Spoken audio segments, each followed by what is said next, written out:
The following may contain offensive language, adult humor, and or content that some viewers may find offensive. The views and opinions expressed by any one speaker does not explicitly or necessarily reflect or represent those of Mark Radulich or W2M Network. Please listen with caution, or don't listen at all. He came with sequels in his bag, reboots and flops, a pop culture tag. Yeah, we talked the rise, the fall, the shame of the movie series that forgot their name. So line up the clips and cue the score.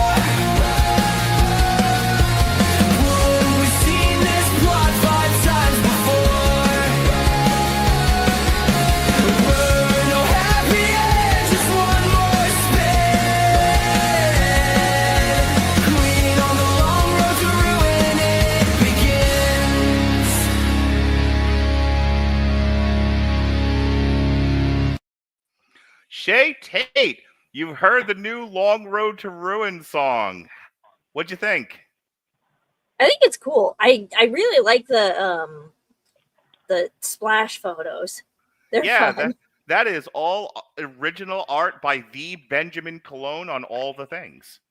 Longtime fan and original made man of the Radulich Broadcasting Network. So yeah, those are from the original Long Road to Ruin run from 2011, I think it was, or 2014, to whenever Sean and I took our first break.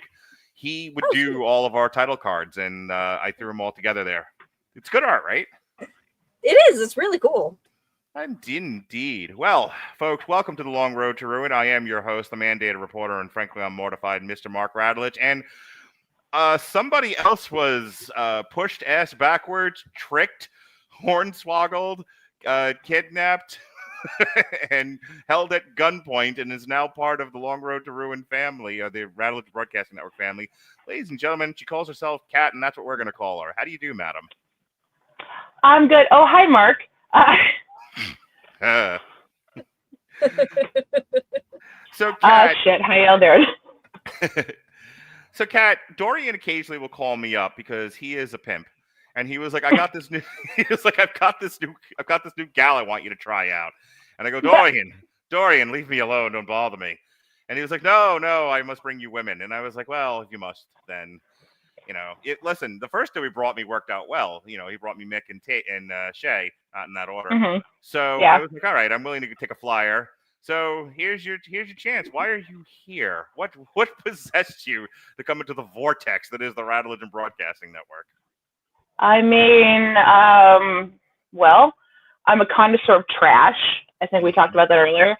I love horror.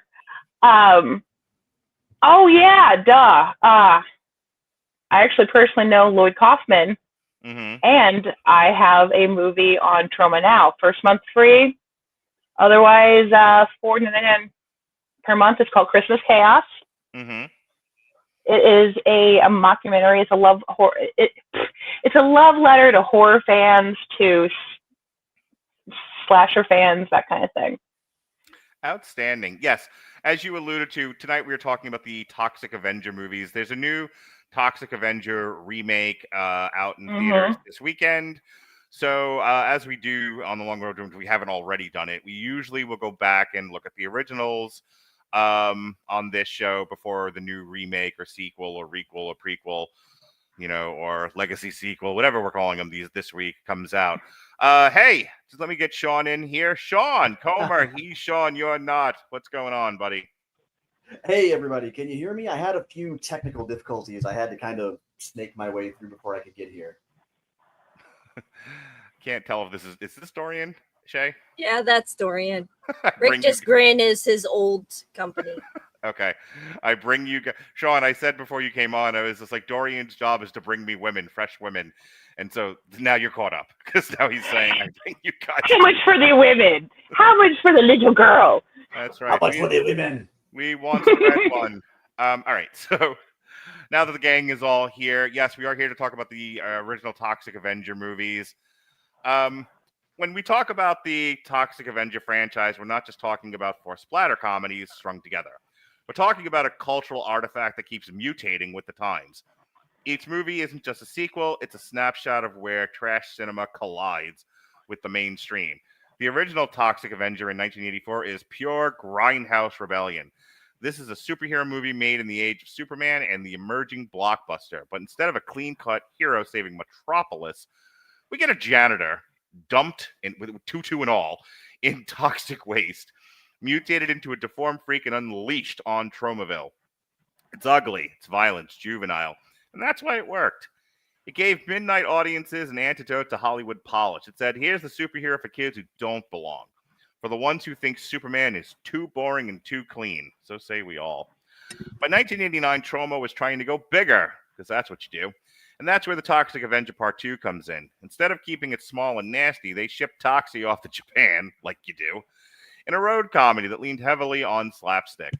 The gore was still there, but the tone was sillier, oh so very silly, broader, and even a little desperate to capture international appeal. Remember, this was the height of VHS, the Ninja Turtle craze, go Ninja, go Ninja, go, and studios trying to globalize franchises. Troma wanted to prove it could play in that sandbox, but what we got was more goofy than grotesque. Later that same year, Part 3, The Last Temptation of Toxie. And this is where the series really takes a turn. They recycled a lot of unused footage from Part 2, but spun it into a new story about Toxie selling out to a corporation so he could look normal. It's less about gore and more about parodying capitalism, greed, and even religion. The late 1980s and early 90s were full of anti-corporate satire. Think, RoboCop or They Live. Troma wanted to plant its flag there, but the execution felt thin, and fans missed the anarchic energy of the first movie. It was transgressive in idea, but not in impact. Then after a long gap, we get Citizen Toxie, the Toxic Avenger 4. Yeesh, in 2000. And this is where Troma roars back with a vengeance. The tone is no longer silly or half-hearted satire. It is full-throttle filth. We get doppelgangers, porn star cameos, offensive jokes, ultra-violence, and unapologetic political incorrectness. By this time, mainstream culture had caught up to Troma. South Park, Jackass, and shock comedy were everywhere. So Troma doubled down to prove it could still outgross the mainstream. Citizen Toxie is basically a declaration. This is who we are. This is trash cinema at most extreme. And if you can't handle it, you don't belong here. Don't watch at all. When you look at these four films together, you see a mutation. The first film is rebellion. The second is expansion. The third is satire. And the fourth is reclamation. Each one reflects the cultural moment it was made, from Reagan's clean-cut heroes to late 80s global franchising, to anti-corporate satire, to turn of the millennium shock value. And through it all, the grossness never went away. Ooh. Because that's the point. Gross isn't an accident in this franchise, it's the engine. It's how Troma flipped the bird to Hollywood, and how the West processes its obsession with filth, decay, and transgression. That's why Toxic Avenger endures. Not because the movies are good. Trust me, half the time they're barely watchable. Jesus butt fucking Christ, no, they are not. You shut your goddamn whore mouth. But because they're honest about what they are. No, I won't. They're trash. No. Not you, him. They're trash and proud of it. And in that way, they're as actually culturally relevant now as they were in 1984. Kat, let me go to you first, and we'll do a roundtable, then we'll jump into the first movie. Okay. What specifically brought you to the Toxic Avenger? What made you a fan? So much so that you're spending an hour or two with us discussing it. Well, so I had older brothers, right? One is 15 years older than me. One is 8 years older than me. So I'm a child of the 90s. I grew up in the VHS era, and the one that was 8 years older than me, the one that was probably about 16 or 17 at the time, used to rent from this little trash video place called Pick a Video, right? And he'd get like Return of the Living Dead Part 3, he'd get Faces of Death, and he would also get like the Toxic Avenger. So him and his buddies would like drink fucking Mickey's or Mad Dog 2020 or whatever and watch these movies. And I just kind of, that's how I saw Toxic Avenger. And I saw it like a couple of times. As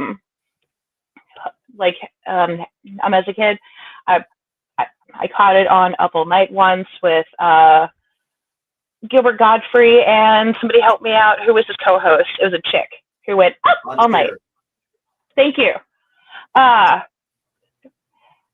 So, and I really liked it. And then years later, I'm an adult and I find it on Netflix, and nobody wanted to sit down and on the watch with me. But I had my friend on Widover. We split a 12-pack, and he goes, "Yeah, I'll watch that piece of shit." So we watched it, and I'm like, I remember how much I love this movie. Because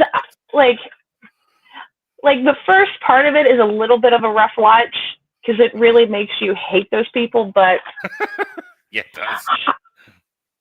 It's still one of my favorites. Shay, you always come on when you have a passion for something, and I know. And after doing enough podcasts with you, I know that this has to be right square in your wheelhouse. This is where you skew. And since you chose to be here, tell me all about your great love and affection and fetishization for the Toxic Avenger. So this is absolutely in my wheelhouse. I am a product of the early 2000s, the Napster and LimeWire era. And when I wasn't trolling the $5 Walmart movie bins, I was scouring the internet for literally anything that I could find. I found the Toxic Avenger in I believe it was a torrent that was like Fantastic Films, and none of the films were fantastic, but it was Toxic Avenger. It was with Ed Wood. It was Ed Wood Films, a shit ton of indie films, and I'm pretty sure there were a couple of actual snuff films in there. Nice. It was a very strange mixture of movies, but that's where a lot of my love for it started, and I absolutely adore. I adore independent films, things where people have just poured their heart and soul into it in spite of not having the means to actually do much of anything. And I also love just absolute campy bullshit. I'm pretty sure we've said this before. Some of my favorite straight plays are like Ed Wood, Plan 9 from Outer Space, Attack of the 50-Foot Woman, and then all of the Universal Monster movies. Yep. Sean, is this something I have inflicted upon you, or did you come willingly? And have you seen the Toxic Avenger movies before? I had not seen the Toxic Avenger before. I somehow had already gotten my introduction to Troma, but had never seen Troma's flagship franchise. My introduction to it was actually seeing Cannibal the Musical at a marching band party when I was in high school, and it has endured as one of my all-time favorite comedies ever since then. I introduced it to Alexis when she and I were together. I have since introduced it to Anne now that she and I are married. And I will bust it out anytime somebody just kind of wants something fresh to laugh at. At some point in the early days when Netflix was streaming movies instead of sending them out in the mail, I remember catching Jesus Christ Vampire Hunter when it was streaming there. Mm-hmm. And so I kind of came into the first movie anyway, really knowing what to expect. And look, I too love independent cinema. I especially love independent horror. I've never made any bones about that.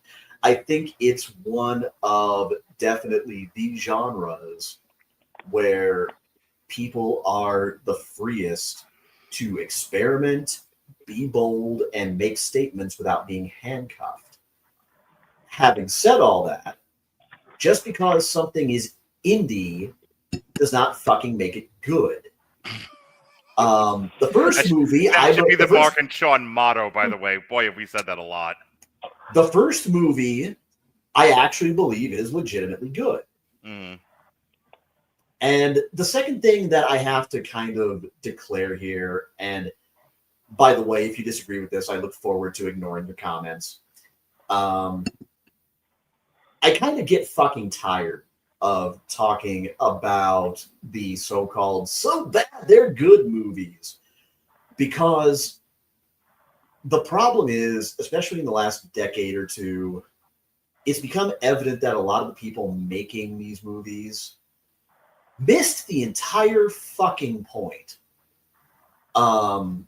Because the Toxic Avenger came out at a point before Mystery Science Theater 3000 in particular had kind of pushed the idea of riffing on movies from interstitial segments by horror hosts like Elvira, Joe Bob Briggs, so on and so forth, into this really kind of mainstream nerd concept. But the thing that a lot of people missed was the fact that when Joel Hodgson and Mike Nelson and the various bot actors and whatnot were all riffing on these movies, rarely did you ever see them get kind of pointedly mean about it or ironic. It was more so they were taking movies that were someone's genuine level best effort. You know, they just wanted to make movies. They loved movies. They wanted to make movies, but they didn't want to wait around until they had the acumen of like a Scorsese or a Coppola or a Spielberg or a Fellini or someone like that to make the movies that they wanted to see. They just wanted to learn by doing. And on a certain level, I think they kind of respected that. And I think everyone kind of did. You know, you can reference movies like Ed Wood and whatnot. And that, I think, is the kind of category that the first Toxic Avenger falls into. Yep. Let me jump in. Hang on. Let me jump in here. Then we can move this on. So I've never seen these before. I did this because there's a new Toxic Avenger coming out, and this is kind of what I do. But somebody's been asking me recently, because I've been doing a lot more TikTok than this, are you going to drop this? And I said no, because this is what gets me to watch stuff, doing these podcasts, kind of, you know, looking at the regular spine of the new movies that are coming out, and then what can I pair with them and things like that. So doing like Long Road to Ruin or Triple Feature, whatever, get me to watch stuff I wouldn't have normally watched. Sean will tell you there's a long running history of me not liking anything that's gross. I have a real aversion to liquid gross. Well, now, if I may interrupt you, for those who kind of need a little bit of a history lesson, this is kind of why in the early days of the show, we only did the horror movies when Mark went cruising. Or we did horror movies that were just straight up slashers. Yeah. So, well, you know, Daddy went on vacation, and Robert and I picked something we wanted to watch, and then we took a few shows and just kind of had our fun. So the point that's the way the mice should play. Yes. So I've never been a huge fan of viscerally gross. I still have some issues with it, but so I watched a lot, especially during my film snob years in my early 20s. I watched a lot of Troma. I watched a lot of Roger Corman. I was big into the exploitation movies, whether it be Black, Nun, you know, you name it. It's like, if it was a subcategory that was being exploited, I watched a lot of those movies. I have one of my prized possessions. I have a T-shirt from a nudie cutie that was converted from a drive-in feature to DVD called Nude on the Moon, which tells you a lot about my tastes. But I was a big collector of old like the Something Weird videos, Troma, all those like independent studios from like the 70s and whatnot. But I never saw the Toxic Avenger, so this has been an experience so far. Let's jump into the first movie here. I'm not going to do like a whole long dissertation. We have a nerd. He's the mop boy at a spa and gym, and he is bullied by those therein. And a truck happens to drive by one day with uncovered loose barrels of toxic waste, like you do, and they proceed to commit just the jolliest of felonies as he's chased around the building and dives out a window smack dab into one of the barrels. and he becomes the Toxic Avenger. And then this is basically a slasher movie. He just, it's a revenge. It's John Wick meets fucking Halloween. He's just running around killing all the people that wronged him, that are also terrible people. And we cheer it every single time, and it's just one gross gag after another. The caveat to this is along the way he meets a blind woman, and this is their tribute to The Thing, I guess, because the blind woman sees the beauty beneath, the beauty inside, and they fall in love, and that's the romance interest. And that, folks, is the Toxic Avenger. He clears Tromaville of all the evil, one gross gag at a time. Kat, this is like your bag. This is your baby, so I'll start you off. Tell me what you thought of this movie and what other bits of information you've been wanting to share with us. So I fucking love this movie. This is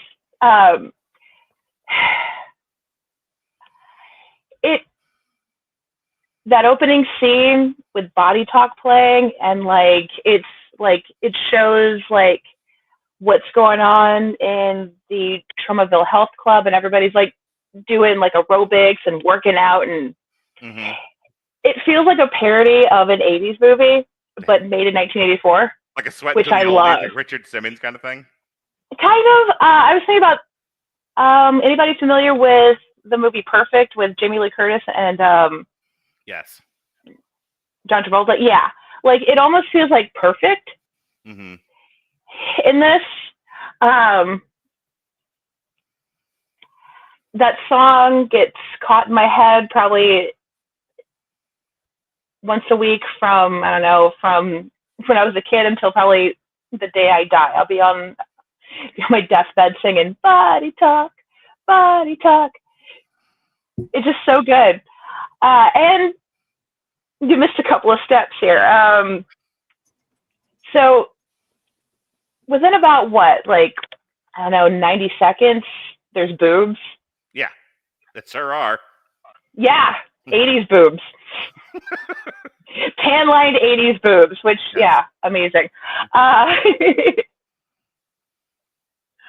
I will say that, so the guy that plays Bozo actually, really messed up his neck because he's straining so hard. He's like, "You're stressing me, Julie," that he was legitimately injured for a while. But wow. Yeah, he was not even supposed to be playing that role. Anybody know who was? No. Vincent D'Onofrio. Oh, really? Yeah.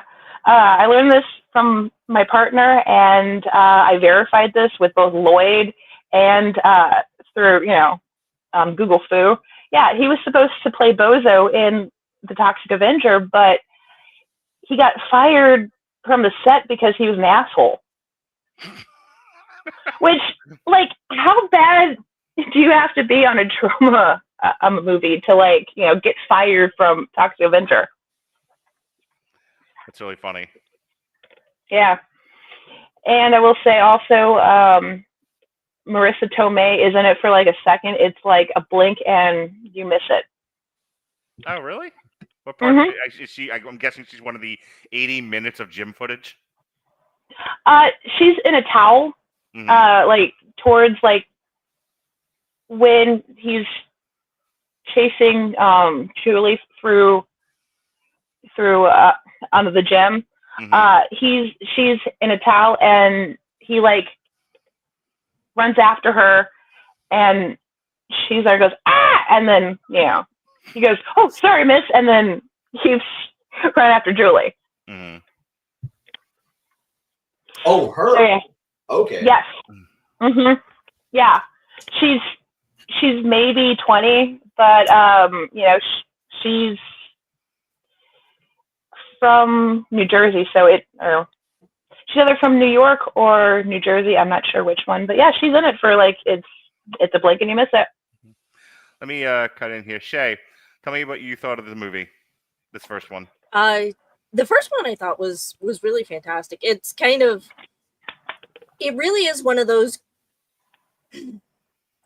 It's one of those cheesy independent films that make you understand why these movies need to exist, because they were genuinely trying to make a really compelling a really compelling spoof of the superhero genre.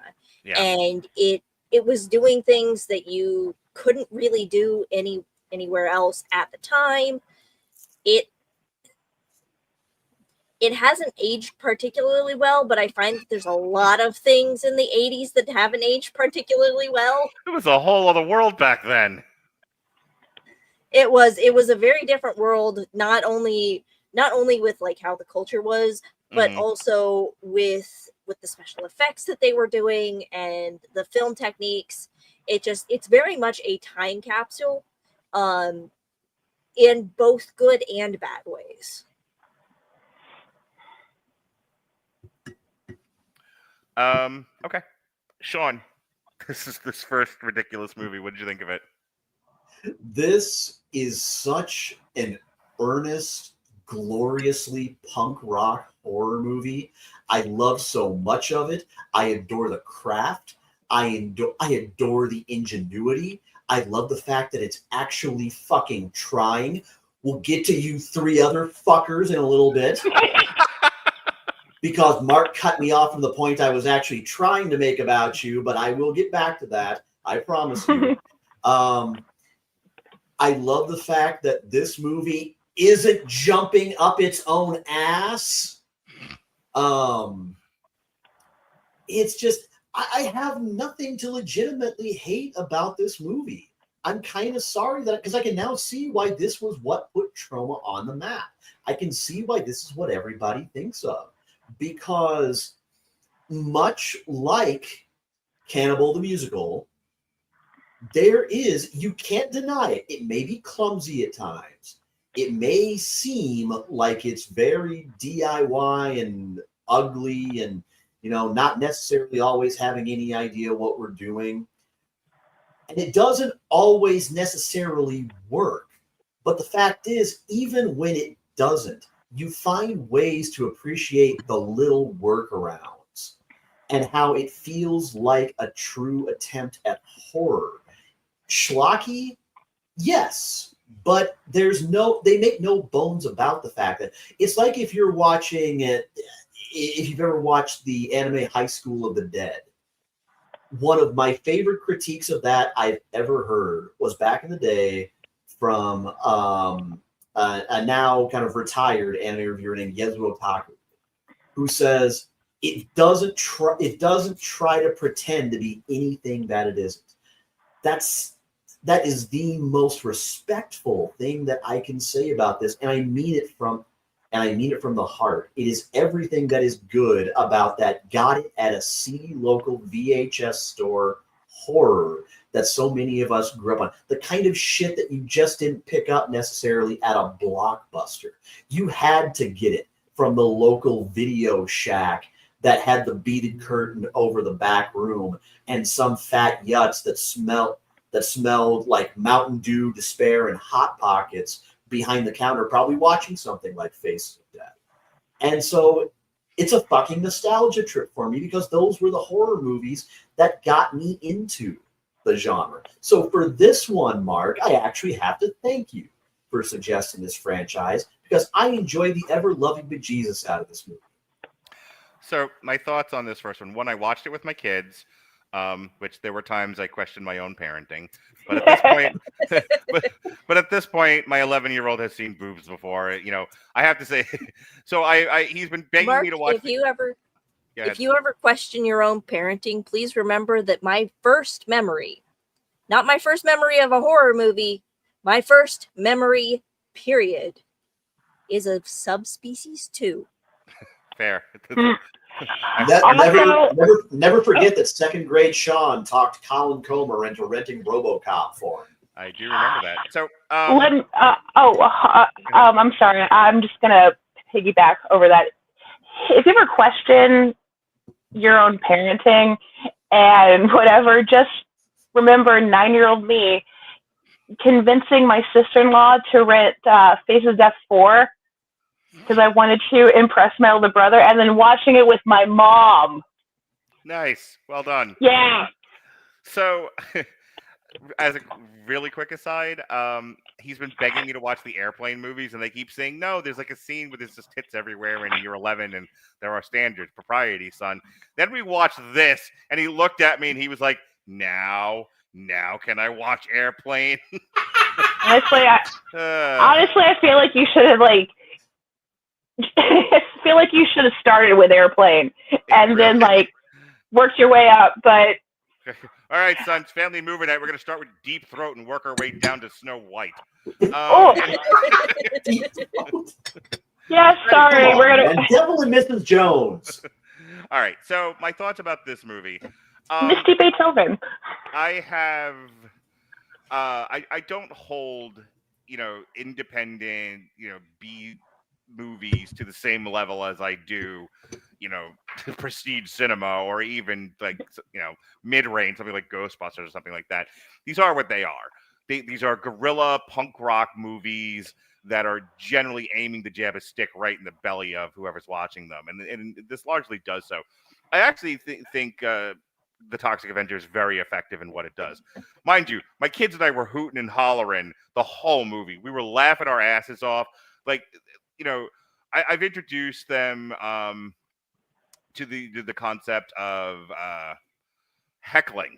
Sean brought up Mystery Science Theater 3000. Like they are well versed in heckling movies, and there are times where there's just nothing really to say. Like they might make a joke here or there because when we're home watching them, that neither one of them will shut up. But this one, there was heckling from start to finish, hurt faces from laughing so hard, and tears in the eyes. This was an enjoyable family experience. But what did I think? Well, Go ahead. Oh, I'm so sorry, guys, but it's a horror comedy. It's two great tastes that taste great together. And also, you can tell that, so you can always tell when a movie loves its characters. Yeah. And this movie loves its characters. It even loves its villains. So it took a lot of its pacing from Jaws, I noticed. Once he falls in the toxic waste, you don't really see him. He's a lot of lurking in shadow, pulling somebody off screen. It takes a while, and I started to wonder if you were ever going to actually see him from the front, because there's a bunch of scenes of him where you only see him from the back, and to the point where my son and I were both like, this is really good. They are saving the grotesque reveal for later on in the movie. Like, we're building towards it, and look, half of these movies are made so poorly. I got to give credit where credit's due. So I like that. You don't even see his face until 45 minutes in. That's what I'm saying. It's a Jaws reveal. One of the things, the second, third, and fourth movie are really bad about this. This one kept it to at least somewhat of a minimum. The movie doing movie voice. Everyone knows they're in a movie, and and it's there was a vocal aesthetic in the old black and white gangster movies where everyone talks like this, see, and everyone Judy Garland in The Wizard of Oz knows she's in a fucking movie. She talks like it. Everyone is giving actor performance, which is not something that we're really used to now, because now everyone's going out of their way to sound like human beings. So there's the lost art of the breathy actor performance, and it is very much here in this movie. This did not feel like they were going for real life in any way. They very much no, we know we're a movie. This is entertainment.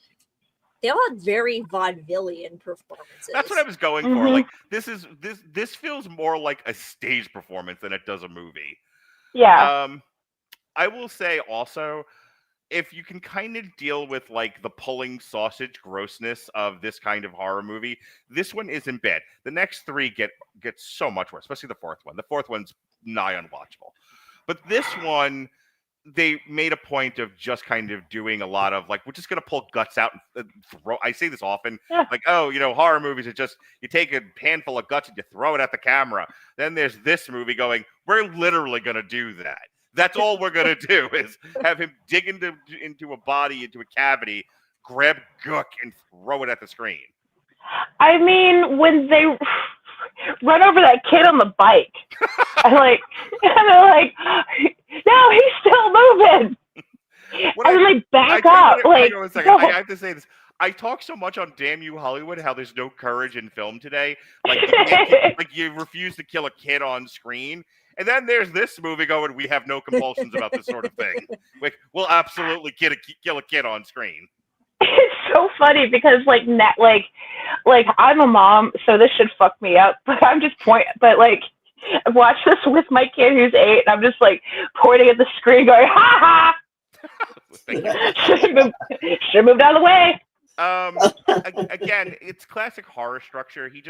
What I liked about this movie, and this also worked for me, is outside of the love interest, they really went out of their way to make Tromaville awful. Just utterly unsavable. So where, like, it's something we talk about in like the structure of horror, where sometimes it's more effective if you don't want to see them all killed. So when they do, you actually have an emotional reaction. But the opposite is also true, where everyone is so awful, you want them, like, clearly he's not Jason, he's not Michael, he's not Freddy. They want you to cheer for him. He is not a force that Nancy is trying to defeat. He is a force you are trying to cheer. He's the hero of the movie. He's the protagonist, yeah. Yeah, it's an interesting take because on the one hand, as we've said, he's a horror monster doing slasher stuff. On the other hand, he's Superman. He's aspirational in some ways, which I thought was a really interesting kind of satirical look at superheroes, which I would imagine was somewhat intentional, but it's done done at the level of like the punk rock kid in AP English. Like, I'm gonna take this really aspirational story and I'm gonna pee all over it because I can. All right. I'll do one last round here of discussion, then we'll move on to the second one. Go ahead, Kat. I mean, you just brought up a lot of good points for me, especially when he's compared to who he was before, Melvin. Like, at the beginning, like, he puts the mop in the hot tub. It's like, he should be, like, honestly, I'm like, well, I'm not a bully, but I'd kick his ass too. Like, I wouldn't go as far as, like, what they did, but, like,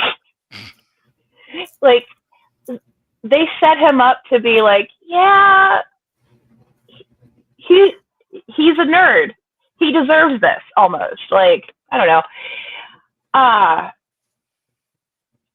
And then, of course, he goes through his, like, transformation and gets lit on fire, and you're like, and everybody's pointing and laughing at him, even the cops. Okay. I have to cut in here because through these 4 movies, I have one complaint, Shay. One, and I need you to explain it to me, Shay. I don't need Sean to explain it. I don't need Kat to explain it. I am pointing squarely at you to save me, Shay. Save Mark Radulich from this one giant inconsistency through this entire franchise. Save us, Y2Shay. Yes. You're his only hope.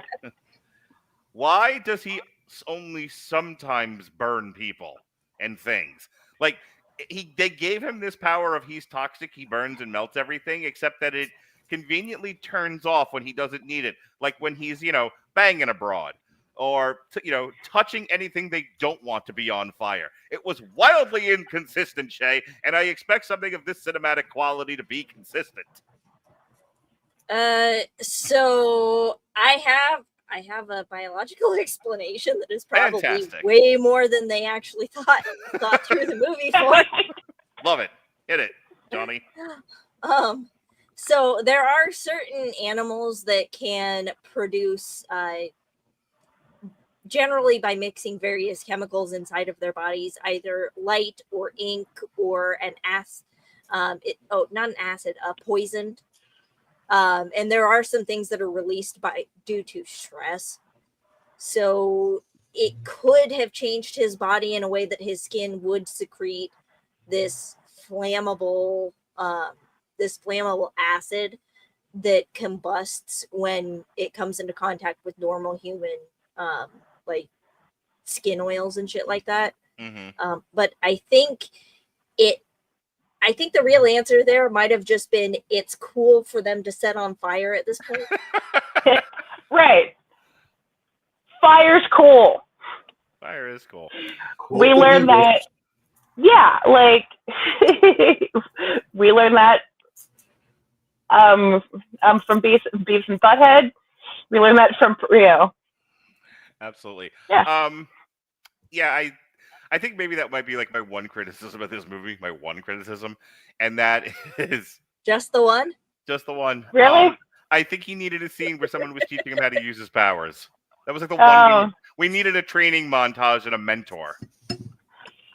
I mean, we already got the romantic one where him and Sarah are like, you know, like decorating his garbage house, and she's making him a bunch of eggs with like the pats of butter that haven't been removed from the package. I laughed so hard at that. My son and I, he's got a home. It's wonderful. Like we Yes. the sweetest picture. Yeah, like that kind of thing. Like actually, was like, oh, like it warms my black little heart when I get, you know, like when we get what I call like the Mask montage, not the Mask with Jim Carrey, but Mask from the 80s. So like I love like the whole falling in love without ever seeing his face. Yeah. Like the beauty comes from within. I love that. That's my favorite. Sean, I'll give you the final word on this, and then we'll move on to the Toxic Avenger 2. Any final thoughts on the craft of this movie? Just a few quick ones. I really like the way that they shrouded his appearance for the better part of the movie, not only because it serves to make the eventual reveal more effective and maintain some mystery and a little bit of tension, but also, and I would imagine Shay and Kat could probably speak to this more than I could. Obviously, this is Troma, so we are not working with James Cameron, Ridley Scott budgets here. That's kind of a brilliant, but also narratively effective workaround to the fact that obviously this isn't just a Spirit Halloween mask. I mean, no special effects makeup really is. It's an expensive process to put that on and work with it day after day. You have to pay makeup artists for the entire shoot. There's the material. There's stuff that has to be kind of redone from scratch every day. So having shots where maybe you don't necessarily have to have him in the full makeup at all times is a great way to kind of serve both masters. And again, it serves to the fact that this was actual, honest God effort. It really was. If you wanted to put this on something like a latter-day Mystery Science Theater 3000 and riff it a little bit, you know what? Fair. I could absolutely live with that. But at the end of the day, it's still enjoyable because it knows what it is, and it's everything that the other 3 movies that we watched this week absolutely fucking were not. And I even like the way the voice changes when Melvin eventually becomes Toxie, and how it becomes, you know, notably kind of stunningly deeper and even a little more compelling. You don't have the movie voice narration and everything that would absolutely plague the next movies. It's a little bit easier to, you know, even as you're watching this and you know it's schlock, it's still a little bit easier to suspend your disbelief a little bit and just let yourself get into the stupid story. And that's why I would say absolutely 100% check this one out. You could be forgiven if not understood for skipping everything else. But I think this is one that, God help me, this might seem like overstatement. I would say every indie horror filmmaker should probably watch at least once. And it wouldn't surprise me if watching this was the reason some filmmakers decided to jump into horror. And frankly, I think fine choice, top marks. this has very much like an earnest spirit to it. It also, this isn't like angry in the loathing sense, or like, outwardly hating its audience. This is, the movie very much felt like, what are some of the worst things that we can deal with in the world? That's going to be this movie, which I think works in its favor.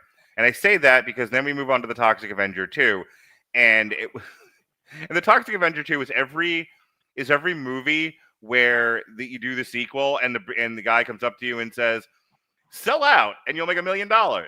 Okay, so we got to soften your image now. We're gonna change this. We're gonna do this. We're gonna make you not what you are, and you're gonna make $1 million doing it. But I can't work in fast food all my life. Right, sell out. Oh yeah. So this movie, they go to Japan, like all good movies in this era did. Again, go ninja, go ninja, go. Ninja, right? Yeah. It was like, and that's the other thing. It was like we have a bigger budget now. What are we gonna do with it? Go to Japan. That's the thing that we do. Someone fucking saw Bad News Bears, didn't they? Oh my God, I'm not kidding when I say this is a goddamn trope. But it was like we've done Jersey. He burnt New Jersey to the fucking ground. Like, well, where else can we take him? We'll take him to Japan. I was explaining to my kids recently, like we had for those of you who are as old as I am, you may remember there was a period of time in the 80s that was Japan bashing. People were not. Oh yeah. People were not happy about Japanese cars and the influence of Japanese culture in America. Many years later, that's all we'll want is Japanese culture, but that's besides the point. So, like, this movie fits into that era of filmmaking and that era of American culture really nicely, not to its benefit, though. This is a silly movie. Now, don't get me wrong. This will be first of all, this is the last time I will enjoy this series. I laughed my ass off at this. I thought this was hilarious, but it is. I was talking to my girlfriend because she was watching me watch it and having not had seen the first one, and I'm watching him deal with the corrupt, corporate people, and then watching him go to Japan and all this other stuff that's happening, and I'm laughing, and she's like, "Why do you think this is entertaining?" And I'm like, "Because it's beyond stupid. The first one wasn't childish. This one is childish. This one is like the adults made the first one and then gave it to their kids to make, and the kids made the second and third one. And it comes off that way. It comes off as excessively juvenile. So, the sum total of this movie is, Toxie has cured Troma of its evil, and now. There are corporate entities wanting to impose their will on this, but they got to get rid of Toxie, so they invent a reason for him to go to Japan. He goes in search of his father, and so while he's there, they then wrap their tentacles around Troma and make it evil again. And here we do get a montage training scene because it's Japan. He has to learn to be a sumo. Do you get it? He's fucking Yokozuna over here. He's in Japan, so he's got to be a sumo. So anyway, it's one of those he's not where even Samoan. Exactly. It's a fun little romp through metropolitan Japanese culture. And it's kind of fun to poke fun at that, and it's nice to see the Japanese be willing to make fun of themselves. He comes back to Troma, and he defeats the bad guys, and it's the same shit we saw in the first movie, just sillier. Kat, your thoughts? Okay. So, as sad as I was to see Sarah get replaced with Claire, I actually prefer Claire to Sarah. Mm-hmm. His blind girlfriend, who's played by the immensely talented Phoebe Legere. She's a great musician. She's gorgeous. I mean, just look at her. She is so 80s hot. She looks like Lita Ford if Lita Ford played the accordion. Not the guitar. Like if Lita Ford was crossed with Weird Al. There we go. Actually, that's really good, you. Also, this is the first with, this is Michael Jai White's first movie. I knew he looked familiar. I'm like, Really? didn't he play Mike Tyson? Like, oh, that's Ray White. Yeah, no, he's the one who like actually gets away alive because like, oh, I gotta go to church, and then he just runs off in the other direction. Yeah, and this is childish, but my son fucking loves this movie because it's just cartoon violence. It was meant for his age, right? Like they turn people, or no, he turns someone into soup. I loved that joke so much. Me too. Me too. That's right, when he has the guy in the bathtub and he's fucking yes. Dude, I was fucking poking my girlfriend. I'm just like, he's making soup. In the onset. He's throwing turnips and leeks and shit, and he has he's like stirring it with his mop. Had it been Bugs Bunny, we'd have been laughing. But this is supposed to be, it's a human. He's making cannibal soup. No, and I mean, and that thing he does with the fish cake is my fucking favorite. Yeah.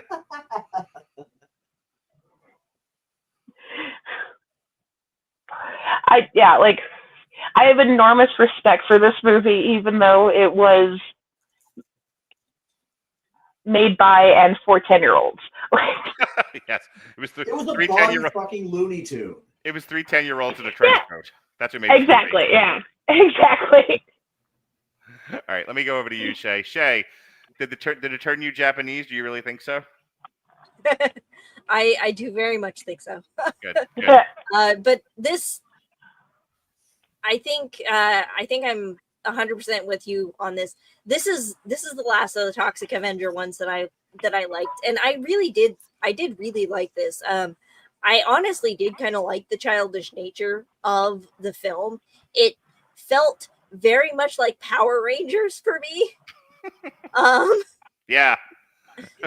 Right down to the wall. Yeah, it was so campy and it was funny and it had.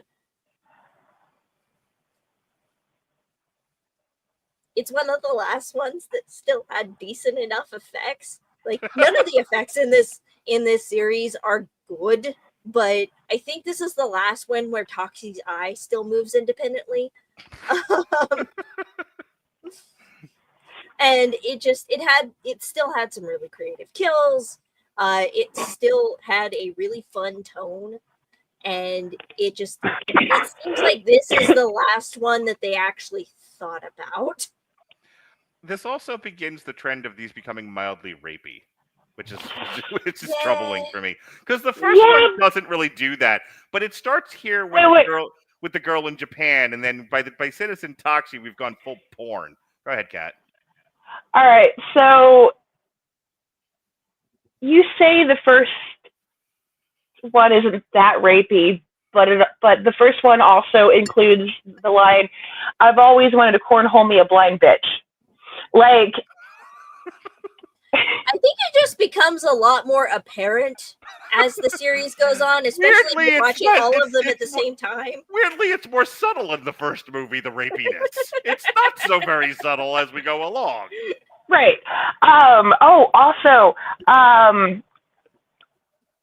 So the second and third movie were supposed to be only one movie. Right. By the way. But yeah, so he... Okay, I'm done. Sorry about that, guys.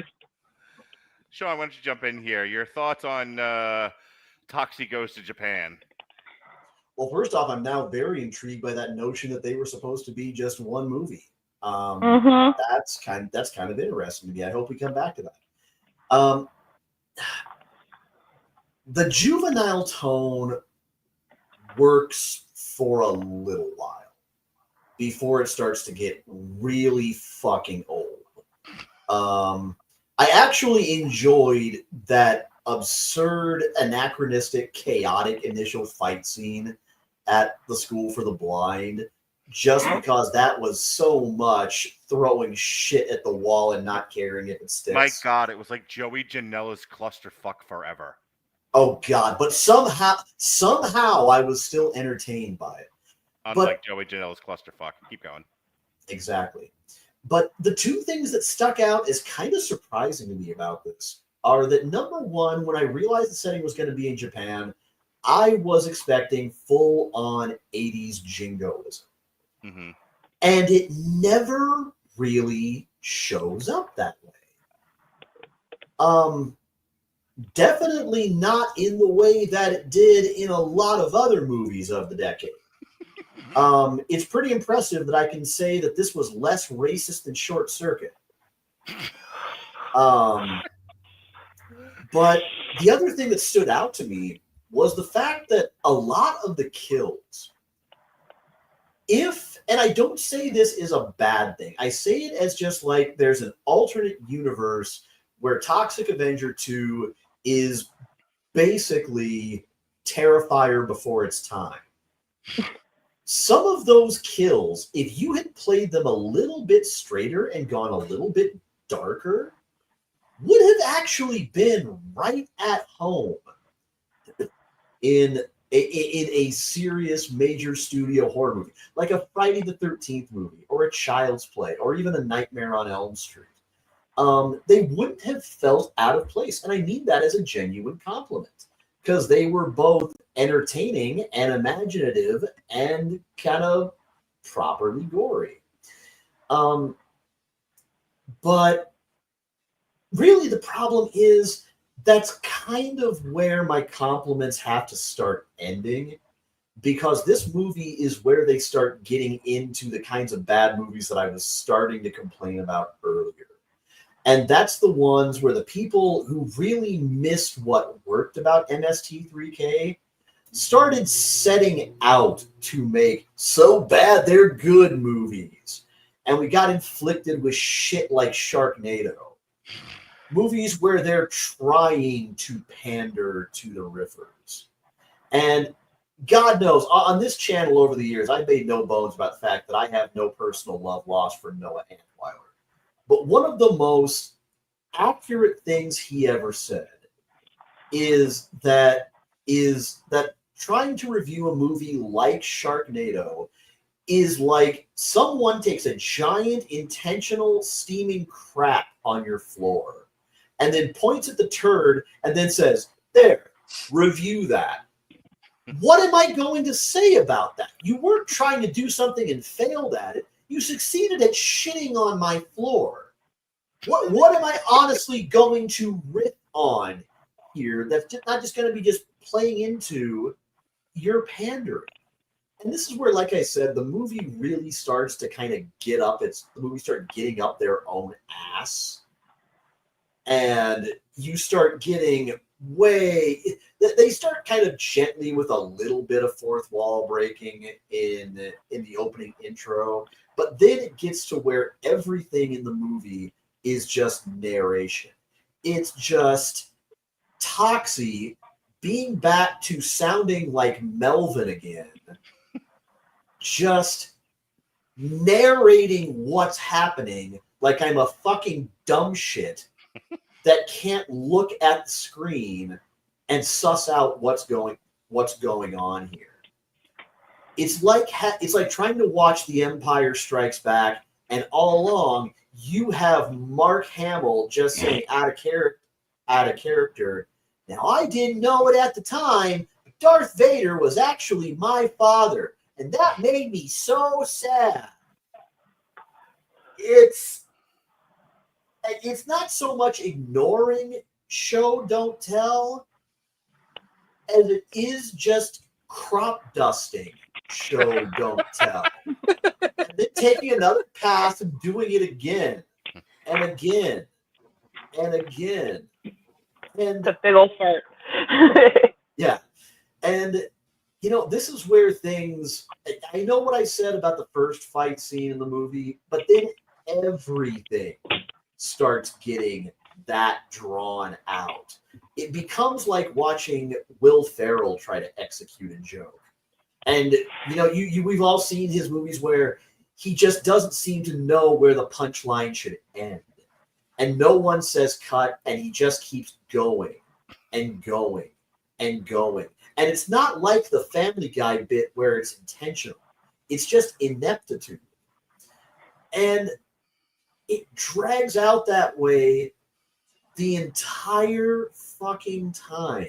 to the point where by the end it's still amusing, but you're glad it's over and you're kind of hoping that's the last one.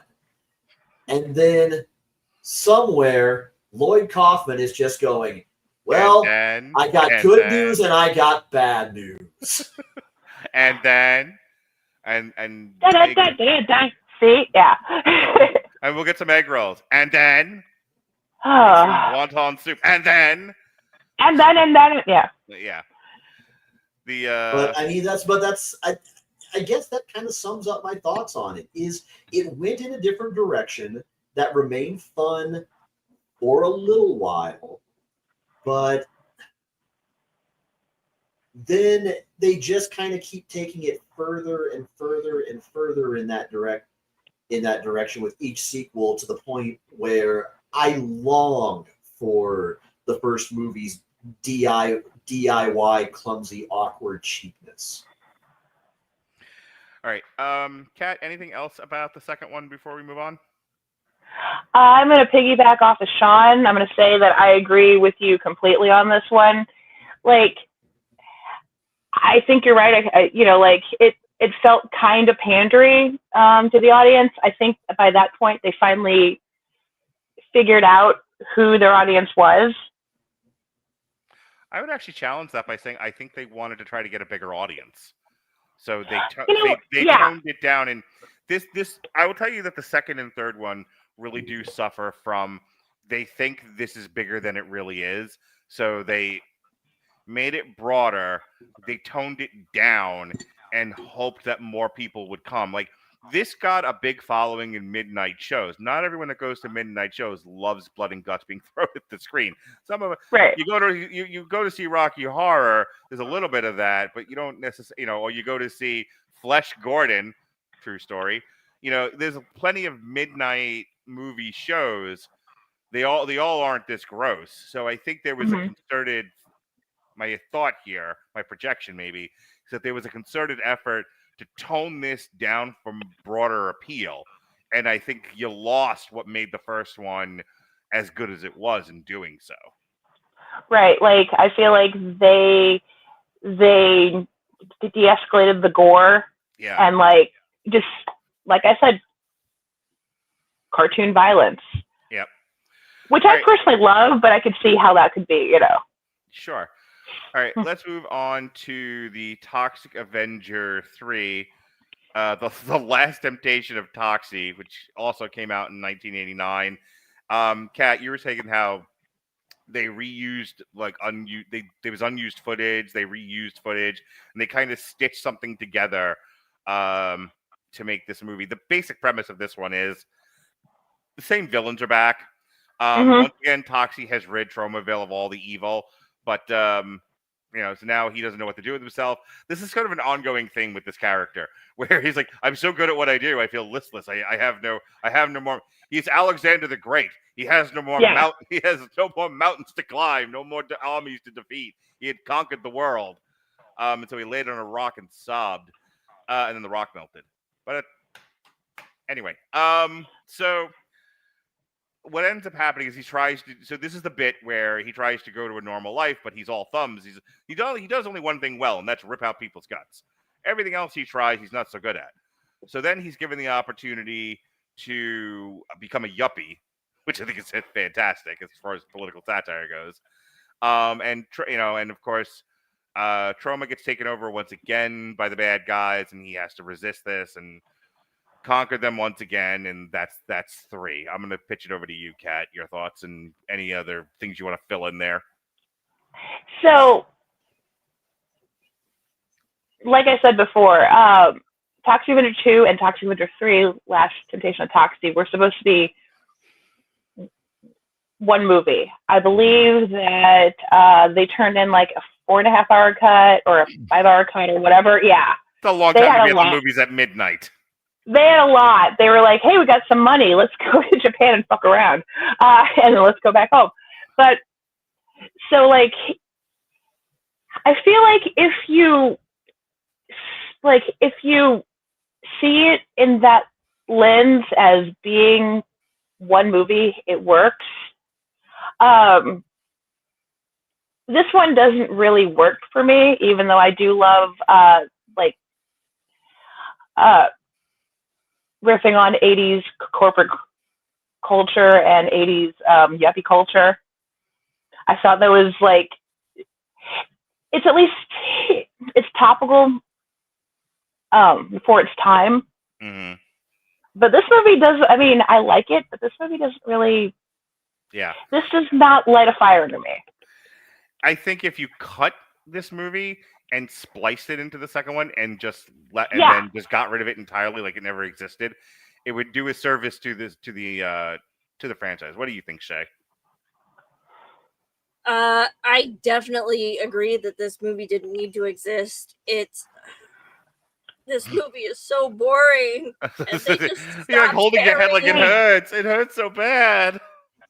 It is. The last two movies hurt me in my soul. The only thing that works in this movie is Claire, is Phoebe. She's great. Yeah. Yeah. I could watch 90 minutes of her, but that's it. Yeah. But it just there's I don't know if I have enough words to say about how boring this fucking movie was. Because so for this, I watched these in two chunks. I watched the first and the second one together, and then I watched the third and the fourth one together. Oof. And the first and the second one, I enjoyed. I have been having a little bit of a rough week at work. The first and the second one were absolutely wonderful, and I laughed, and it was fine. I was not exhausted by the end of watching those. These last two, I was just,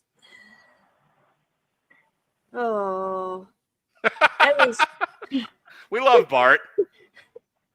I lost several brain cells. I'm pretty sure I can't remember the lyrics to Stars anymore. That's how bad this movie was. All right. I will come back to you, Shay. Sean, this piece of trash.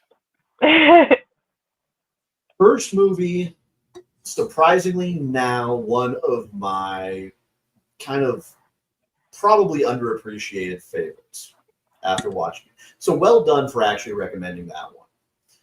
Second one loses a lot of steam, but still manages to be mostly entertaining. Third movie, we've said so often that the worst thing a movie can be is forgettable. Yeah. And this is utterly, completely, absolutely forgettable. If you're going to satirize 80s culture and yuppies, you know what? RoboCop actually did it really fucking well. Sure. The original one. It did it fantastically well. Was it a little on the nose and bombastic? Sure, but it managed to mostly play it pretty straight. It didn't read like a throwaway SNL skit that Lorne Michaels read and went, and we're never going to speak of this again. We're not going to shoot it. We're not going to talk about it. We're not going to maintain a single copy of the script. This isn't satire. This isn't commentary. This is, get it? Yuppies are terrible.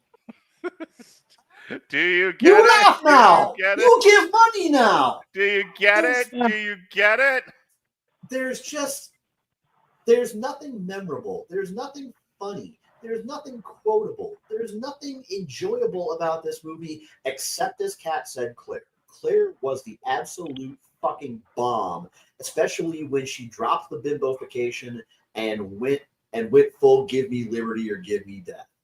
I genuinely love that moment. Love that moment. Kudos for that. But Phoebe Legere is a national treasure. Yeah. But absolutely everything else, I can't come up with anything redeemable except that maybe at the end, some of the creature makeup was pretty good, and I liked some of the gore effects of the final fight. But by that point, it is the definition of too little, too late.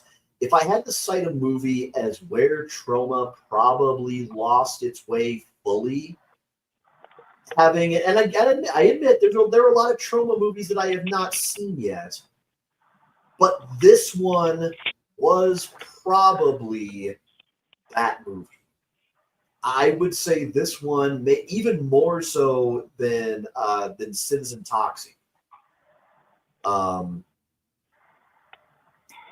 It just I watched it while I was setting up for the show, and I did watch these a little bit out of order. I admit, but I didn't really come away from it feeling like I would have missed anything if I had been sitting there just staring at the TV without blinking for 90 minutes.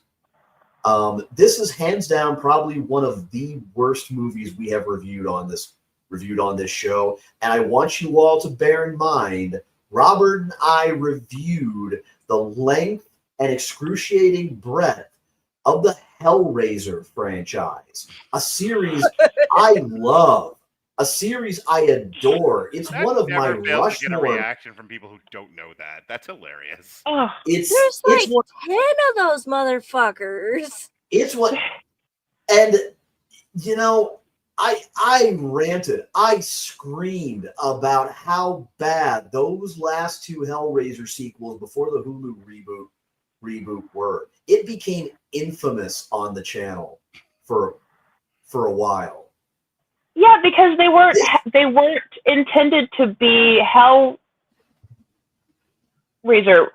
movies. Like, someone made a movie, and to keep the rights to this, They slapped onto that title. Well, The common Yeah. enough practice. a lot of those sequels, yes, that was true. Although Inferno was better than Oh, I'm it had so any sorry. earthly right being. Oh yeah, But I'm talking about the last two that they made where it was very plainly we're desperately trying to churn something out so we can hold on to the franchise rights. Mhm. Those movies, not the ones that actually had Doug Bradley in them, the ones where Pinhead was entirely recast. This Toxic Avenger 3 is just about on that level for me. Oh. Except it didn't make me so viscerally angry because I don't have such an emotional attachment to this franchise like I do to that one. But quality-wise, that's about what we're working with. All right, so now we move on to the Toxic Avenger 4, Citizen Toxie, which is what they call me at the swinger party house, but that's besides the point. Citizen Toxie. Anyway, so this one, because even back then Troma was ahead of its time, we are dealing with the multiverse. The Toxic Avenger goes to the Mirror Universe along with, Evil Spock, and the rest of the evil Star. And then the evil Toxic Avenger comes into the good universe, and there's a lot of hooting and hollering. The Toxic Avenger finally has babies, because that's what we needed in this world, was baby Toxic Avengers. We couldn't just have the garbage pail kids. We have to have baby twin Toxic Avengers with their own mops. You have to understand, children. And so anyway, that's more or less the movie. Ron Jeremy is in this. Lemmy is in this because cameos, as I said earlier. This is almost 2 full hours of my life I want back. This is so. Again, the first one is quaint. The next two are juvenile but still silly. There's an innocence about them. Then there's this thing, and it was like, who haven't we offended?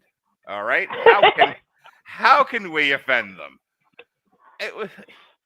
The other thing about this is, like, I'm a big fan of porn parodies, and this is about that level. Like, it's not a little bit more nudity and a little bit more actual shown intercourse, and you'd have had the Toxic Avenger porn parody, which I'm okay with, but don't lure me in with this is, like, coherent within the series itself and then tell me it's a porn parody. That's my problem with this, Shay. This led me to believe it was a real movie. It's a porn parody. It's a porn parody. And I want answers, Shay. I want answers from you, Shay. From you. I mean, I have fuck all for answers. I definitely think that this is the Batman and Robin of this series. Hey, wait a minute. I like Batman and Robin. I have defended it ardently on this show. The Schumacher one? Yes.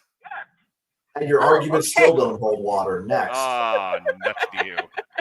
By the way, do you like my new thing where I demand answers from you that you don't have? Is that fun for you? Makes me a little nervous, to be honest. Wonderful. Everything is coming together. Anyway, your thoughts on this movie, madam? But it kind of is like it definitely takes that approach that Batman and Robin had. It's just kind of a throw everything at you. Shit is going on constantly. There is no space where there isn't any movement. There is so much color, and it's a fucking sensory nightmare. Oh my god, my autism was completely out of control. Yeah. I got so I almost couldn't form actual words by the end of this movie. Were you doing a full Madeline Kahn flames on the side of your face? A little bit, yeah. Okay. And it just this movie was so fucking overwhelming. Mm-hmm. And this movie also kind of exemplified the biggest problem with the series overall. And the biggest problem with this series is that it sees things that are funny in other films and it puts them in there, but it doesn't necessarily understand why those things are funny. Very much so. It also does the Family Guy thing of it makes a bad joke that's not funny, does it 100 more times till it is funny, like you're a PTSD torture victim, and then comes right back around to not being funny again. But by that point, they've done it 500 times. The punk rock retard made me laugh after a while. After a while, I was like, he's kind of funny. I enjoy this character. And then the more I saw it, but that's after an hour of him. After I was offended by him at first, and this whole movie in that my God, that agonizingly long opening bit with the school with the diaper mafia. Oy vey. But and he's in there and everyone's drooling. This was hard for me to watch because I can't deal with, again, liquid horror. So everyone's drooling and they're shoving food in their mouth and peeing on themselves. I'm like this is gross. Then they show him and he's like a punk rock retard. Their words, not mine. And at first I'm just like, yeesh. And then but he's like a main character in the movie, so the more they used him, the more I got used to him, and the funnier he got to be. And I actually really liked that character. And the primary reason for that is my mom is a sped teacher. And she has met some kids like that. That first scene that he is in is a scenario that I remember my mom telling me about. This kid was doing some really inappropriate stuff in class, and she came over, she took his phone away and was like, hey, you need to stop it. This kid was like, well, why can't I? I'm never going to get a girlfriend because I'm the R word. And she looked him dead in the eye and said, no, you're never going to get a girlfriend because you're an asshole. And then she walked off with his phone. Go, Mom. That's really funny. Yeah. All right. But yeah, I love that character so much. He's so much like some of the stories that my mom has told. The girl they pair him up with is also very familiar to me in my personal life. I know a lot of people like that girl, where she's just repeating herself and telling the same story, and it was amusing stuff. Kat, your thoughts on Citizen Toxie? Okay, this movie is borderline unwatchable for me. I'm sensing a theme. It's a slog to get through. However, I respect it. I don't like it, but I respect I'm going to help art you form. there. It's gore, but less talented. You know what? Nail, head, boom, you got it. So I said that to share this. In October of 2023, Lloyd Kaufman was doing an Alamo Draft House tour. He was showing the first Toxic Avenger. He was also showing #Shakespeare shitstorm, right? Well, by hook or by crook or by luck or whatever, my partner Nick like finagled himself to be like his Toxic Avenger, you know, because he has the mask, he built the costume, the whole gambit. And he finagled me to be his Sarah, because I am a chesty blonde. So I was, yeah. So he was basically blind. I'm supposed to be blind. So I was like, you know, the person making sure that he didn't like run into walls and things like that. So, you know, we got to spend a weekend with Lloyd Kaufman, who, by the way, is one of the kindest people I've ever met. He's so funny. He's so kind. He's just a regular guy. So he's amazing. I can't say enough nice things about him. So the first night he was doing this like Q&A with the audience. I'm like, I got a question. And Nick knew what it was about because, you know, he knows how I feel about Citizen Toxie, right? And I'm like, listen, I know, you know, I mean, at the time this movie was made, Columbine had just happened. So a lot of movies and television shows were like toning down the violence, you know, especially gun violence in the wake of, you know, Columbine. And I asked him, what made you go in the like opposite direction? What made you embrace it? Yeah, because like I don't like it, but I respect the hustle. I mean, like it took balls, and you know, so to me, like that's awesome, even though it's not my taste. And he goes, well, I mean, like because he was like, oh, good question. He was like, well, like because this kind of thing happens, and I wanted to show it, you know, like after 9/11, a lot of people were like, a lot of films and television shows were beginning to not show the Twin Towers, right? But, you know, I did. Yeah. But yeah. There's a wrestler, Sean can weigh in on this if he wants really quickly. There's a debate about a wrestler who was a part of a very vicious murder-suicide, and then the company that employed him had just deleted him from things as a joke about one of his best matches that he's ever in. It's not him, it's Stevie Richards. And one of the things that we've said is, look, you can absolutely hate what he did. What he did was horrible.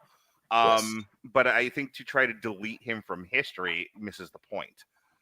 Yeah, he's out of the Hall of Fame. No, he's never going to be a Hall of Famer. That's we're talking about Chris Benoit. Yeah, that's who I'm talking about too. I thought that he had already been in. No, I'm sorry. I thought that he had already been inducted. If that had never happened, he would have been first ballot. No, you might be thinking of Jimmy Snuka, who's also in the Hall of Fame and killed a person. Yes. Okay. Well, Paul Heyman has said infamously in a great clip from one of his one-man shows that in ring, Benoit is probably top 5 all time between the ropes, bell to bell. But as a human being, absolutely irredeemable. Right. And I think you can say those things in the same sentence. You know, I miss a world where nuance was full of life. Sean, your thoughts on Citizen Toxie? 1 hour, 48 minutes. Don't get me wrong. Everything that Kat said about Lloyd Kaufman, I have always heard is true. And I want I want to take a moment to interject and say that I don't want anything that I've said about these sequels to be taken as me somehow disliking him and his mark on cinema. Of course not. Could not be further from the truth. Having said that, you talking to me, I wish I could quit you. I want the truth. You can't handle the truth. And now I want to fill your chocolate starfish with my chunky dick snot. Cinema. This It's on. Cinema. cinema. Cinema. This Acting. This at this point ceases to be the Toxic Avenger, and it has become Troma Presents Kentucky Fried Remake. Ooh, shit. This is Catholic high school girls in fucking trouble. deemable. You have the tools here to, if you had cut a solid 40 minutes off the runtime, to maybe have a marginally watchable movie. Because, in particular, Ron Jeremy has shown despicable human being, as some revelations about him have shown him to be, to actually be a competent actor with his clothes on, in doses, in roles like what he's playing here. You could have gone all in on something like that, and as Mark alluded to, you could have had something that somehow managed to be fun in the same way that Hellraiser Inferno somehow managed to be watchable in the midst of the worst Hellraiser sequels. But you didn't get that. Instead, you got a movie that flew far too close to the sun by trying to cross over with Sergeant Kabuki Man, with trying to drag itself to a nearly 2 fucking hour runtime, to a nonsensical plot, to a movie that doesn't even feel horror adjacent necessarily anymore. This is pain. This is stop. The franchise is already dead. This is the movie that should have killed any notions of someone making a remake once they watched this and just went, oh, no, never mind. I don't want to take the chance of possibly making something this bad. Let me throw this out at you, beating Sean. this thing further into the ground. You're another wrestling fan. If Toxic Avenger is Mick Foley, Undertaker, Hell in the Cell, this one is... This is mixed TNA run. I was going to go with...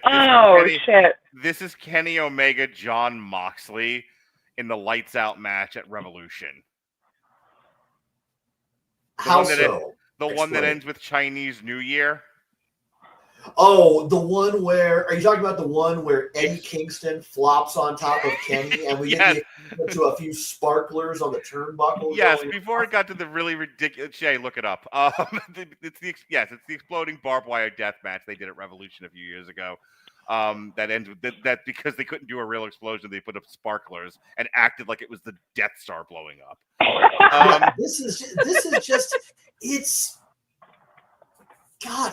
a fucking cash grab, but it's not even a good cash. I don't know if you managed to snatch a penny off the ground for this thing. I will say that. I'm sorry. No, go. Oh, no. I will say, in its defense, and as much as I can defend this movie, it was written in 12 days. So it shows. It fucking shows. May have needed another pass through editing. Mm-hmm. But I get what you're saying, and I get what Lloyd was saying about how, in the wake of everything that immediately preceded this movie, he probably wanted to give the world something a little bit lighter.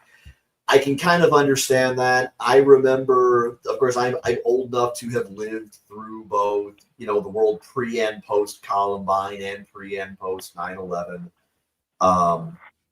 that was, to put it mildly, a really pretty horrendous time to go through your formative years, or in my case, your back half of high school, and then your first year of college. You're a few weeks in, and boom, 9/11 happens.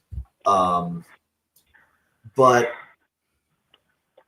just, if the third one was juvenile, this one was downright infantile. In just about every, it's unwatchable in the same way I can't watch scenes from certain sex comedies, because it's painfully obvious what they were going for, but I can never watch Zach and Miri make a porno because of that Jeff Anderson films the anal sex scene. That sounds like a fucking cake. It's not even poking fun at something in that it's exaggerated, but it's true kind of way. It's just it's like the raunchy version of creepypasta is, I think, the best way I can put it.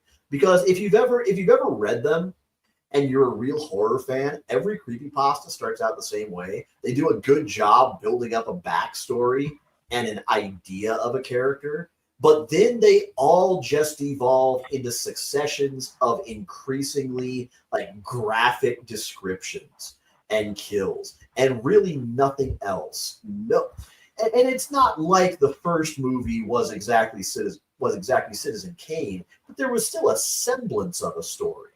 Yeah, I was saying by the time we got to the fourth one, they were trying to emulate the movies that they were showing Alex in Clockwork Orange to try and get him to not like violence anymore. Here's what I'll tell you. And we'll end with this. The first one I said has an earnest about it, which I like. They were like, you don't, just because you're making a horror movie, it doesn't have to be mean in spirit. This one is like this one. Mm-hmm. I said the first one is kind of like, there it is. That's the word I was looking for. It's mean. Yeah, it's fucking mean. The first one, it's angry, but it's angry and I want to do something about it. This one is angry and I want to. It's so nihilistic. It's angry and I want to burn the world down. Nothing about this world is good. Nothing is savable. And I don't, as Sean knows, I don't like movies like that. It's part of the reason why I struggled with this, because other than it's visually gross and, narratively incoherent, it's also its vision of the world, as opposed to the first one, is very much no, everything sucks and everything is terrible and we should take the piss out of everything, but not take the piss out of it to bring it down a notch because it needs that in that punk rock way. It's because nothing is good. I don't like that kind of fatalism and nihilism. That is a go nowhere, into a dark alley, no exit philosophy. There's nowhere to go once you start down that way. The thing is, punk rock can be brutal. It can be angry. It can be dark. It can even be graphic.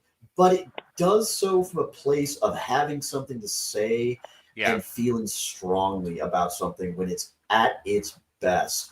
If we're making that analogy, this is the Blink 182 horror movie. And I'm not talking about Dude Ranch when they were still tolerable. I am talking about everything from Enema of the State onward, where they just lean progressively more and more into pandering to 13-year-olds. Well, it's like what I said, about the first one. You can tell when a movie loves its character, when a filmmaker loves his character. Citizen Toxie does not only not love its character, it fucking loathes them. Yeah. It hates them and wants them to suffer. And by extension, it wants the audience to suffer. Yeah, you're being punished for watching this. Exactly. I've seen better film on teeth, All right, Shay, I'm going to give you the last word here, and then we're gonna call it a night. Any other thoughts? This movie was awful, and the whole sensory nightmare thing on top of it, it was just mean. It was like trying to talk to that kid that likes to throw rocks off of the I-35 bridge. Oof. Yeah. All right. Some people ask me, why do you watch these things if you don't like them? Because I learn things. I didn't know about these movies before, and tonight we've spent, a little over an hour and a half getting into them. I mean, there's even more stuff we could have talked about. I didn't really get into a lot of the production stuff, but I thought this was a worthwhile endeavor. I also, going back to my intro, whenever I work with Fancy, I name my AI Fancy Cat. Just go with it. When I'm working with Fancy, everything is always, I'm coming at it when I write my intros, I'm coming at it from the standpoint of view as why bother? What is the point of doing this podcast tonight? Why do these films matter? So if you've listened to this, if you stayed with us for the entire hour and 35 minutes and you're just like, if they're so bad, why do you watch them? Because there's still value there. I'm saying this and I'm going to make a really short sentence and then we're going into plugs. The idea that because something is bad, it is not worthwhile, to me, is a non-starter. There are plenty of things that are not of great quality that are absolutely valuable to the culture, that are valuable to history, valuable to ethics, valuable to philosophy, and that we throw the baby out with the bathwater really irks me. So I don't mind spending 90 minutes with my friends and new friends to discuss awful films that have still value overall to the culture. So say we all, right? It was a rousing enthusiasm, guys. Thank you. No, I mean, you can. I agree with you. You can watch something bad, and what you end up taking away from it is an appreciation, a deeper appreciation sometimes for why you appreciate the things that you do. And sometimes you realize something that actually really drew you in about other movies or other media that you could just never quite put a finger on until you see its antithesis, and then you recognize it. Kat, this was your first Long Road to Ruin, your first Rattledge and Broadcasting podcast. Are you bruised? Are you battered? Are you coming back? Hold on. Very good. 1, 2, 3, they're both there. Okay. No, this is fun. It's always fun to, talk shit on things I love. And and going back to what you were saying, just because it's terrible doesn't mean it doesn't have value, and feel like 3 and 4 are the epitome of that. You can respect it, but you don't want to. I miss the person I was before those 2 movies, but like, I'm glad they're there. I'm glad they're there. Sure. All right. I'll just do plugs. I'll do mine at the end. Shay, tell them where they can find you and what they can find you to do. All right. I am TateFX. I am at TateFX on Facebook. I also have an email that you can reach me at over from the Facebook. I do costumes, makeup, props, pretty much anything that can be built, I can build it. If you need something to be pretty, I can make it pretty. Anything you need for film, theater, television, I am the person to make it, especially if it's monsters. All right. Kate, you're all like Kat, rather. You're all like new and shit. So tell us about any projects you're working on, any social media that people can find you at, or if you'd like to promote some martial arts gym, because we do that here. Sweet. I like to promote Cobra Kai and Eagle Fang. No. Very good. So you're welcome. I'm on Facebook under my government name, Kathleen Benton Scott. I am on Instagram, Katie Benton. I've got a movie on Troma now. It's called Christmas Chaos. First month's free, and then $4.99 a month. We're working on our second movie, Heavy Metal Massacre, the discography. Shay is going to be one of our chief creature creators and makeup artists. Yay!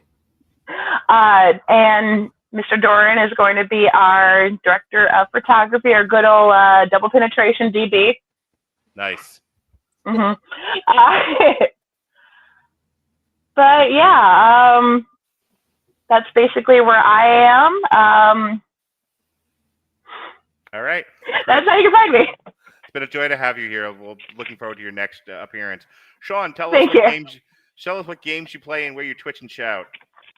All right. First off, Shay, it's always a pleasure podcasting with you every single time. I always look forward to it. Thank you so much for being on. I look forward to the next one.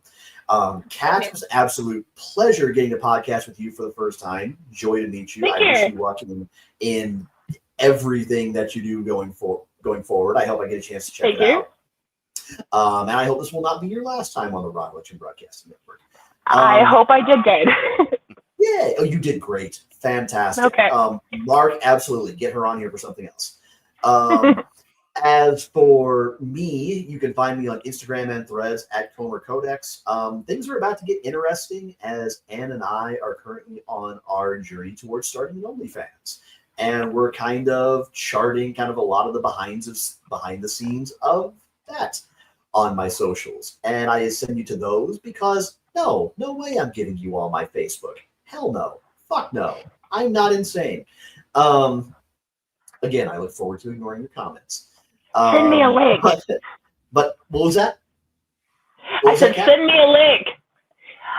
I want to watch your homemade porn.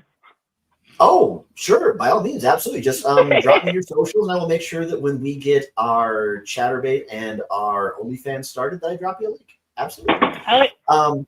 But more immediately, it is about, let's see here, 9:41. As soon as I get off the air, I am going to finish rolling a joint, go outside and smoke. And then at 11 p.m. Central Time, I am going to be on twitch.tv/Comer Codex, where tonight I am going to be playing some ranked Overwatch for a couple hours until I have to take my wife to work. So should be a good time. New season is starting. I have let everyone else kind of go through their placements, and now I am going to go have some fun trying to rank up to gold with Tracer and Lucio. But otherwise, just kind of keep an eye on all the Rod Legend broadcasting socials for whatever podcast I am going to be on next. Yeah, I will let you know what you're going to be on in just a few moments. This Sunday, this past Monday, myself and Robert did a really great podcast. It was a lot of fun. It was a Joel Schumacher focus.